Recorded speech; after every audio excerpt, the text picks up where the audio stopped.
Walang awat ang dominance ng JT Marvelous sa Japan V-League habang nakatikim naman ng mapait na 5-set loss ang Denso Eribis. Jaja Santiago Clutch Gaming sa Japan, binabakuran ng Best Attacker at Best Blocker. Gia de Guzman at Denso nakalasap ng mapait na 5-set heartbreak. Pero bago yun mga ka-V-Heads, huwag kalimutang mag-subscribe at click ang notification bell para updated ka sa aking latest videos.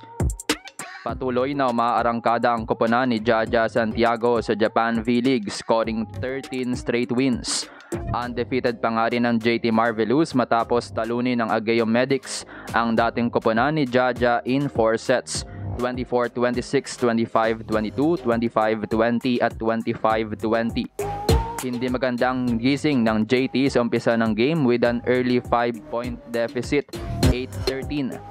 Hindi nga activated si Jaja with only 1 point sa set 1 at binangko rin agad si Annie Drews.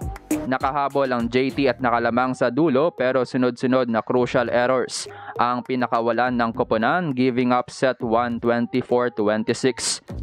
Sa second set, naghalimaw na ang JT sa umpisa 8-3 at activated na rin si Jaja. Nasa bench pa rin si Annie Drews. Tuloy naman ang magandang game ng Ageo led by Sara Lozo at nakatabla pa ang Ageo Medics. Ibinalik si Drews scoring 2 quick points. Si Jaja ang nagdala sa JT sa set point at tinapos ng JT ang set with an ace, 25-22. Dikitan naman ang umpisa ng third set pero nang pinasok si Annie Drews ay doon na nakagawa ng separation ng JT Marvelous. Bihira naman uling mabigyan ng bola si Jaja pero tuwing nabibigyan ay porsyentong opensa ang binibigay ni Jaja. Tuwing endgame nga lang siya hinahanap ng setter at patuloy namang nagde-deliver si Santiago scoring set point at ang panapos 25-20. Pinaka-active naman si Jaja Santiago sa fourth set scoring 3 points in 1 rotation at mas nabigyan pa nga ng bola. Mas nakakapa na rin si Jaja sa blocking habang parehong teams ay naglaro na rin ng parehong walang wing hitter import sa halos buong set dahil pinaupo na nga rin si Sara Lozo na Ageo at galing rin sa bench si Annie Drews. Lumobo ang kalamangan ng JT Marvelous 24-17. Ilang beses pang na-block ang wing hitters ng JT Marvelous bago tapusin ni Jaja ang game, 25-20. Gumawa ng 14 points si Jaja Santiago with 10 attacks, 3 blocks and 1 ace. Pumalo rin sa 66.7% ang kanyang attack efficiency. Top scorer naman si Yukiko Wada with 23 points. Si Jaja Santiago pa rin ang best attacker at best blocker ng buong torneo. Mananatili pa rin sa number 1 ang team ni Jaja with 13 wins and no loss. Medyo malaking tulong nga din para sa Denso ang pagpapadapa ng JT sa Ageo Medics dahil bumaba nga sa 9 wins and 4 losses ang Ageo, still at number 4 sa itaas lang ng number 5 na Denso ang koponan ni Gia. Babalik sina Jaja Santiago at JT Marvelous sa Sabado, January 13 laban sa Kurobe Aquaferries, 2:30 PM. Samantalang update naman sa game ni Gia de Guzman sa Denso Eribis, minalas ang kanilang koponan matapos makambakan ng former champions. Up 2-1 ang Denso matapos ng third set pero hindi na-sustain ng koponan ang kanilang forma matapos silang padapain ng Hisamitsu sa 4th at 5th set.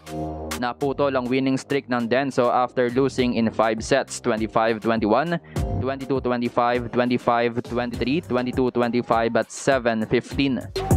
Hindi nila naituloy ang momentum ng 5-game winning streak pero nasa magandang pwesto pa rin ang koponan. Sa ngayon nasa ikalamang pwesto pa rin ang Denso with 7 wins and 6 losses. Umakyat naman sa ikatlong pwesto ang 2021-2022 V-League Division 1 champions ng Hisamitsu Springs with 10 wins and 3 losses. Malaking panalo nga sana kung naisahan ng Denso itong Hisamitsu dahil isa talaga sa top contenders na puno ng national team members ng Japan, itong Hisamitsu. Nakakapanghinayang lang na hindi napagbigyan si Gia na ipakita ang kanyang clutch moments sa 4th at 5th set kung saan kailangan sana nilang baguhin yung tempo ng kanilang game dahil concentrated na nga ang bola kay Rosa Maria Montebeler. Maraming fans ang na-disappoint dahil si Gia nga bumuhay sa last game ng Denso laban sa Hitachi at naipanalo nila ang game. Pinasok lang si Gia noong latter part ng second set para maghabol 20-23 pero kinapos ang Denso. Ang silver lining naman sa game na ito ay ang malalang improvement ng Denso mula sa kanilang huling match laban sa Hisamitsu. Una na lang nakalaban ng Hisamitsu noong December 11, 2023 kung saan na straight sets ang Denso Iribis 17-25, 17-25 at 12-25. At ngayon nga ay muntik nang manalo ang koponan ni Gia laban sa Hisamitsu. Muling maglalaro ang Denso Iribis sa Sabado, January 13, alas 12 ng tanghali sa Pilipinas laban sa number 2 team ng NEC Red Rockets.